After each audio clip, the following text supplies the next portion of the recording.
ഇന്ന് സോയാബീൻ ബിരിയാണി ഉണ്ടാക്കുന്നത് കാണാം കേട്ടോ.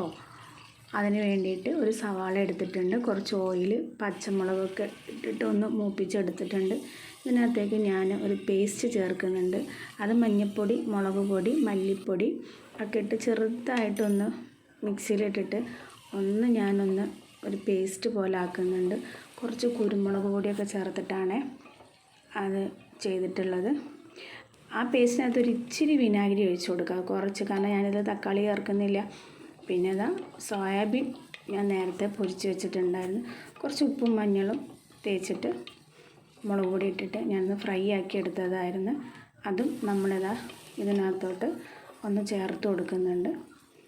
അത് ചെറിയ തീയിലാണ് ഞാൻ അതൊക്കെ ചെയ്യുന്നത്. ഇതെല്ലാം ഒന്ന് ശരിക്കും ഒന്ന് മൂത്ത് വന്നിട്ടുണ്ട്. പിന്നെ അത് കുറച്ചുകൂടെ ഞാൻ മല്ലിപ്പൊടിയും പെരുംജീരകവും ഗരം മസാലയാണ് കേട്ടോ ഇതിനകത്ത് ചേർക്കുന്നത്. ഗരം മസാല ഒന്നും കൂടരുത്, എല്ലാ ആവശ്യത്തിനേ ചേർക്കാൻ പാടുള്ളൂ. അതൊന്ന് മൂത്ത് വരുമ്പോഴേക്ക് ഇതാ ഞാൻ നെയ്ച്ചോറിൻ്റെ അരിയാണ് ഇടുന്നത്. അത് ഓരോരുത്തരുടെ ഇഷ്ടത്തിനനുസരിച്ചിട്ട് അരി എടുക്കാം, അതിനനുസരിച്ചുള്ള വെള്ളം എടുക്കുക.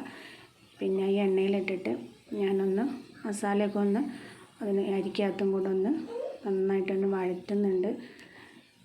പിന്നെ അരി ഒരുപാട് മൂത്ത് പോകരുത് കേട്ടോ, അത് വെന്ത് കിട്ടില്ല. എനിക്കൊരു പ്രാവശ്യം അങ്ങനെ പറ്റിയിട്ടുണ്ട്. കുറച്ച് ഞാൻ RKG നെയ്യ് ഒഴിച്ച് കൊടുക്കുന്നുണ്ട്. RKG നെയ്യ്ക്ക് നല്ല രുചിയാണ്. ഞാൻ എപ്പോഴും ബിരിയാണി വെക്കുമ്പോൾ RKG നെയ്യ് തന്നെയാണ് ചേർക്കുന്നത്. അതും ചേർത്ത് ഞാൻ ഒന്നുകൂടെ വഴറ്റുന്നുണ്ട്. പിന്നെ കുറച്ച് ചൂടുവെള്ളം ഒഴിക്കുന്നുണ്ട്.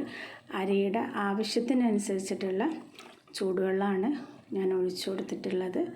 പിന്നെ പട്ടയും ഗ്രാമ്പും ഏലക്കയൊക്കെ ഞാൻ ചേർത്തിട്ടുണ്ട്.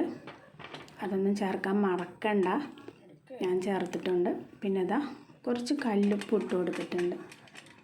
ചെറുതായിട്ടൊന്ന് തള വരുന്ന സമയത്ത് ഞാൻ കുക്കർ അടയ്ക്കുന്നുണ്ട്. പിന്നെ വീഡിയോ ഇട്ടിട്ടൊക്കെ കുറേ നാളായി, ഒന്നുമല്ല, കുറച്ചൊക്കെ തിരക്കായിരുന്നു. പിന്നെ വിസിൽ വരുന്ന സമയത്ത് ഒരു 3-4 വിസിൽ മതി കേട്ടോ. അപ്പോഴേക്ക് അരിയൊക്കെ ഒന്ന് സെറ്റായിട്ടുണ്ടാകും. പിന്നെ വേണമെങ്കിൽ നമുക്ക് ആ വെയിറ്റ് ഒന്ന് എടുത്ത് മാറ്റി വെക്കാം. അപ്പോഴേക്ക് എൻ്റെ മോന് വിശപ്പായിട്ടുണ്ട്. പിന്നെ മല്ലിയിലൊന്നും ഞാൻ ചേർത്തിട്ടില്ല, മല്ലിയിലൊന്നും ഇല്ലായിരുന്നു, അതുകൊണ്ടൊന്നും ചേർത്തില്ല. അതിന് വരെ ഞാൻ നന്നായിട്ട് കറിവേപ്പിലൊക്കെ ഇട്ടിട്ടുണ്ട്. പിന്നെ ചമ്മന്തി അരയ്ക്കാനുള്ള ടൈമൊന്നും എൻ്റെ മോനില്ല. അവൻ പറഞ്ഞു